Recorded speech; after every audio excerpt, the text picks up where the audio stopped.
enemies are your enemies. Our fight is your fight, and our victory will be your victory. An impassioned speech to Congress today, Israeli Prime Minister Benjamin Netanyahu defended the war against Hamas in Gaza, vowed to fight for total victory, and compared the October 7th attacks to America's darkest days. Ladies and gentlemen, like December 7th, 1941, and September 11th, 2001, October 7th is a day that will forever live in infamy.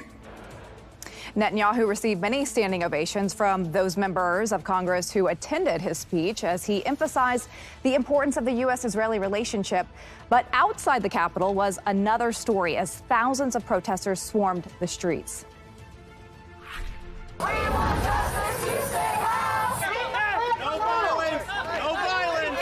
No violence! Netanyahu knows how to play the audience in Congress. He's here to make reassurances to them that everything is under control. But and the people around the world have seen very clearly that things are not under control.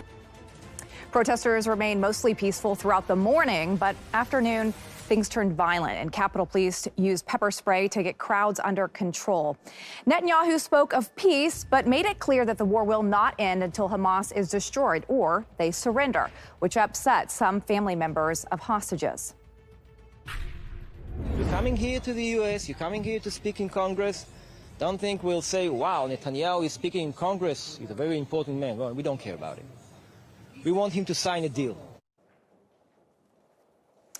Joining us now is human rights attorney and founder of the End Jew Hatred movement, Brooke Goldstein. Brooke, welcome to the show. So Netanyahu called on Congress to give Israel bipartisan support, yet roughly half of House and Senate Democrats skipped his speech today. Do you think that he said anything that will change their minds? No, I don't. But I think that many Americans now will change their minds in terms of what the Democratic Party platform is. Recall that Netanyahu was invited to speak to Congress. It was a bipartisan invitation.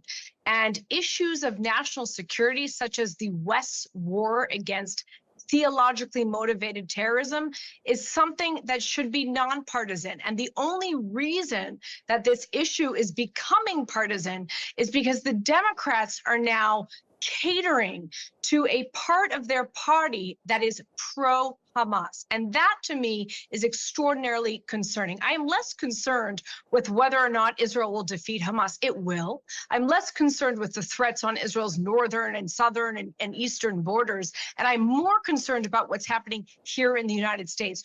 Who is running this country? Is it the president or not? Why is the vice president's own daughter expressing support for Hamas on social media? Why is Iran funding pro-Hamas influence campaigns on our streets and on our campuses? This is what the Democrats should be focusing on to gain support. You know, an unsolved concern for many, including the Biden administration, is what will come of Gaza after the war is over. Netanyahu did address that today. Let's listen in. Following our victory, with the help of regional partners, the demilitarization and de-radicalization of Gaza can also lead to a future of security, prosperity, and peace. That's my vision for Gaza. Brooke, do you think that is achievable? It's really up to the Arabs that live in Gaza. You know, we keep infantilizing them. Their future is dependent on what they teach their own children.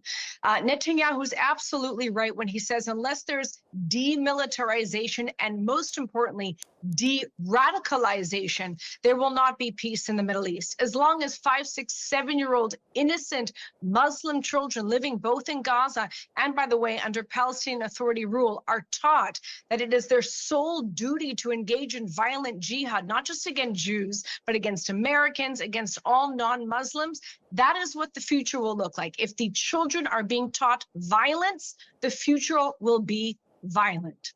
there is concern about some of that ideology being changed over time. Let me ask you this, though, before we go. Bibi is meeting with Biden and Harris tomorrow. Some people have said that now that Biden is dropping out of the race, that he may intensify his calls for a ceasefire deal, and able to give a legacy of an ended war under his term. How do you think that that will impact this war?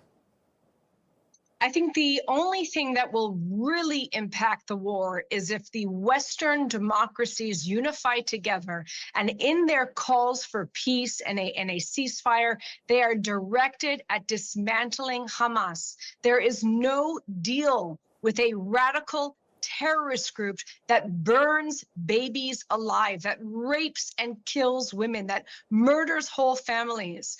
Whoever is the next president of the United States has to understand that the war against Iran is one that both the United States and Israel are fighting. Israel just happens to be on the front lines of that battle. And of course, Iran funding Hamas and other proxy groups as well.